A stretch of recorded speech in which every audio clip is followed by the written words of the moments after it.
Hi, this is Denise Matthew, and I'm back again with another energy reading, Human Design Oracle Energy Cards reading for the week of April 2nd to April 9th. And if you notice, I'm in a different space. Like everybody else, I'm home and my house is filled and I've sort of been kicked out of my own space. So I'm just trying to find new spaces, but it works. So let's figure out what the energies for the week is.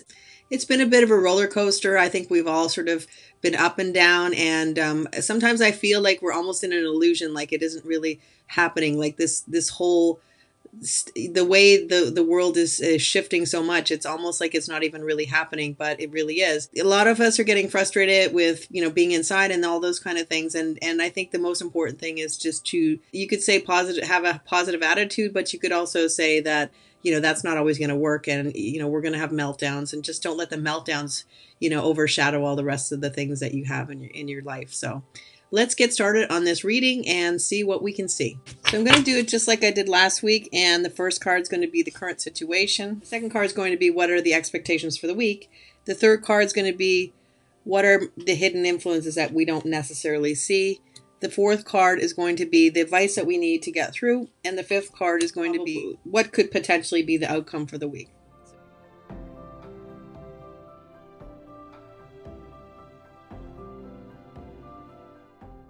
So the first card we get is the card 62, or the gate 62, whatever you prefer.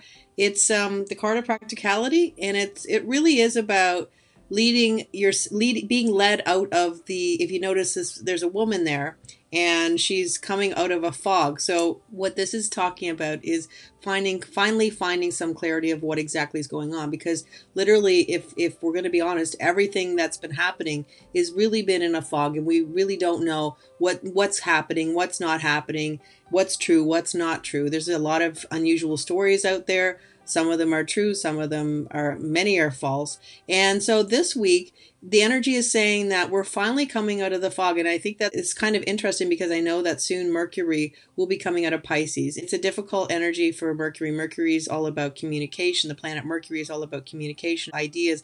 It's about concepts. It's about, getting the facts. And when it's in Pisces, a very dreamy type of energy, you really don't get the facts. So Mercury would be considered sort of in its worst setting in Pisces. So, it makes a lot of sense that once Mercury comes out of Pisces, we're going to be able to get the ability to understand and see exactly what's going on. The second card is the card of endurance, or it's also called the card of ambition. It's the gate 32, or the energy of the gate 32, as well as the card 32. And if you see here, you see two rabbits. Now, the thing about rabbits, the reason why the symbolism is here is that rabbits are very self-sufficient, and they sort of just keep doing what they need to do. And this is the expectations for the week. So what are we expecting? So the rabbits continue to survive, to do what they need to do, to reproduce, to get on with their lives, to take care of their families, to do all the things they need to do to survive. And I think that literally, that's what they do. They don't complain about it. That's the thing about animals. They just go about their business, and they just continue to do what they need. The other thing that we could talk about is that there might be a lot of fertility happening right now. A lot of people, there could be a lot of people getting pregnant. So if you wanted to get pregnant, this definitely could mean that there could be some potential for pregnancies. And if you don't want to get pregnant, you might want to think about just keeping that in mind. So the other thing about the gate 32 is it can be about the energy of making money, and when you get on the shadow side of this energy, you can talk about just making money, and not really seeing enough is enough kind of thing. So there is a lot of push. This is a energy of it would be considered one of the fear gate energies as well. So there could be this energy, this idea that, there isn't enough going around. We don't have enough of what we need. And ultimately what this card is saying is that, we do have enough, and we will be okay, but we just have to keep, doing like a rabbit, and we just have to keep plugging along, keep moving forward, and, just do what you can to get through. Is very tribal, the energy of the gate 32. So it's really about the family. And what we're doing now is we're alternatively thinking about how can we take care of our family, how, if we have to distance from our family, how do we do that, and how will it work for our life, and how do we protect our family, and those kind of things. So it really is about the family, and it is about understanding that there is enough and that we will be supported, but we just have to have the confidence to understand that things are not exactly as they always are, but that doesn't mean that we can't sort of move with the energy and understand that, when things change, we have to change with it. And this is ultimately what this card is saying. If you also look at the rabbit, we see one brown and we see one white.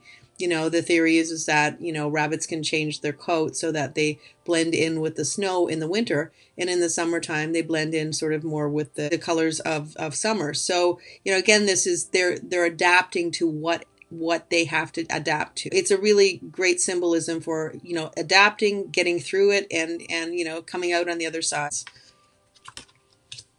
And the third card, what are the hidden influences?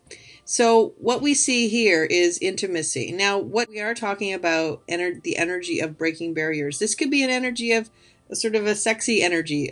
This could be an energy of, romance. It could be an energy of connection. It could be energy of that. So is this intimacy changing things in the dynamic of how things are progressing? So we could look at it, if we are changing the way we look at intimacy, if we were changing the way we see, how we connect with people, we can definitely see that if we are going to change it and move into a different direction, where we're actually saying, okay, it may not be the best idea to have a party or to have big groups of people or to, be in close contact with people. And so how can I figure out how to be intimate with other people? We have things that we never had before, and we can complain about where we're at right now. We can say, oh, well, it sucks and we can't do this, we can't do that. But we also can look at what can we do? How can we connect with other people? How can we continue with the intimacy of friendships and relationships and that kind of stuff, and understand that someday we will see that person again. How is this separation from the people who we love? How is it changing the idea of how we will feel and how we will connect with those people that we love when we get back to connecting like we always did? And the one thing I forgot to mention about this card is that if you look, it's hard to see, but if you look, there's someone in a boat, and then you see this person here on the dock. So they're separated. So, I think this is really showing you that, there is a barrier between them, but they actually are communicating. Basically, it's just talking about the separation, and that this separation probably is going to continue on, and that it's not going away really soon. And again, how can we connect in a way that we're actually not together? And that, I think that's a perfect card to show that energy. And we got control last week, and again we have control again this week, and I can't remember where it was. This is the advice that we need, and the advice is that we need to sacrifice. Ultimately, this is basically what it's saying. It's like, yes, it's a long journey, and yes, we've had to make sacrifices, but what it's saying is that if we continue to make sacrifices, it will work out, because the owl is all about saving for another day and saving for the future. So what we're doing now, the things that we're doing to try and listen to what the health experts are saying, and in the long run will help us. It will help us get through, into the future. And this is ultimately what we have to do. This is what this card is saying, is that, keep plugging along. And yes, there are sacrifices to be made. But if we go ahead and we just decide that we're going to act like kings, and we're going to just, if we look at the energy of the treasurer is saving the resources for the winter, or for when times are tough for the king. But the king, of course, would like to spend, all the time. And if they didn't have the treasurer to say, okay, we need to sacrifice here now, so that later on when we have less, we will actually have something available. And so they're saying that is the advice for the week, is to, continue to sacrifice. And no, it's not easy. Nobody's suggesting that it's easy, but in the long run, there will be a reward. And, this is very much about the reward that you get because you've actually made a sacrifice. So yes, your sacrifices will pay off. They will not be for nothing. And then the last card is the outcome, provocation. So 39. What we're seeing with this energy is that, we have this fog okay, although we are going to be coming out this week, that will be helpful. But right now we're still in a fog. Then we have this idea that we have to just keep plugging along. We have to just keep doing what we're doing, and, and really not much of a difference. Then we have this barrier, in intimacy, or this idea that we have to be intimate, or we have to, connect with people in a different way. Then we have this energy of sacrifice. So we have a lot of cards that are saying, yeah, this is not exactly the easiest. This is energy that is going to try us. It's energy that's going to push our buttons. And, lots of people who are getting at each other's throat because they're together all the time, and they're not used to that. And they're not used to being home with kids, bopping around, and they're not used to, not having their coffee at Starbucks, and they're not used to having all those things. And yes, it can definitely provoke you. And see, what this is saying is that, the whole concept of this candle is that you light the candle of provocation. It provokes you into the idea that we're okay, everything's going to be fine, and that we are abundant and we have what we need. And, that's the high side. The low side is that, or the shadow side is that we will provoke each other, and you're lighting a fire, you're lighting a candle, you could inflame people, you could provoke people, you could get people upset, you could, there could be some interactions between people that make it that you're not feeling very happy, or you're kind of angry. There could be the idea that you just want to poke people just because you're bored. And so, this is what we have to look at. So, what this is saying is that if this energy is out there, if we have this energy of people being bored and they just want to poke at you just because they're bored and they just want some reaction more than nothing, we have to look at the idea that, are we going to allow it to get to us? Are we going to just keep our cool, leave the room if we can?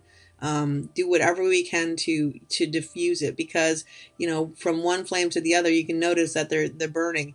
The thing about flames, though, is that if you continue to let it burn, it's like a forest fire, for instance. Sometimes what they'll do is the firefighters will light another fire, and basically they will burn each other out because they don't have enough fuel or oxygen or whatever. So basically, this is what can happen. So you can diffuse it, you can step away from it, you can get out of that energy and live to fight another day if you need to. But there is provocation is not an energy that's an easy energy. The key here is that you might get your buttons pushed, but how you react is really your choice. And I mean, if that means you melt down, sure, melt down, but ultimately the goal is that if we do melt down, how fast do we get back up? Do we understand, okay, yes, I'm a human, yes, I got really irritated and I freaked out, or I flipped out at somebody, and now how do I get back to my center and understand that we're human and that we're going to lose it, and it as long as nobody gets hurt,